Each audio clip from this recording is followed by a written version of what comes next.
মুখ্যমন্ত্রী তার as usual গতানুগতিক কথাবার্তা কঠোর হস্তে দমন করব, এই করবো, সেগুলো বলা যেগুলো বলে থাকে, কাজার কাজ কিছুই না।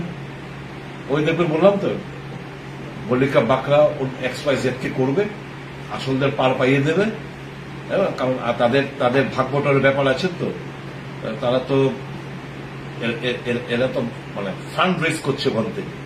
কাজে আসল আসামিদের ধরলে তো তাদের যে ফান্ড সেটার মধ্যে একটা মানে আটকে যাবে। কাজে আসল আসামিরা ধরা পড়বে না, এরকম ভাবে চলতে থাকবে। আজকে এই সেক্রেটারি ঘটনা করে দেখুন, কয়েক বছর মধ্যে কতবার এখানকার সেক্রেটারির পদ চেঞ্জ হয়েছে। সেক্রেটারি একজন প্রেসিডেন্টের বিভিন্ন গোষ্ঠীর লোকরা, বিজেপির টপ মোস্ট নেতৃত্ব বিভিন্ন গোষ্ঠীর লোকদের সেক্রেটারি হিসেবে বসানোর চেষ্টা হয়। তাই পরিষ্কার মুখ্যমন্ত্রী কঠোর দমন করবেন, আমরা তাকিয়ে থাকবো।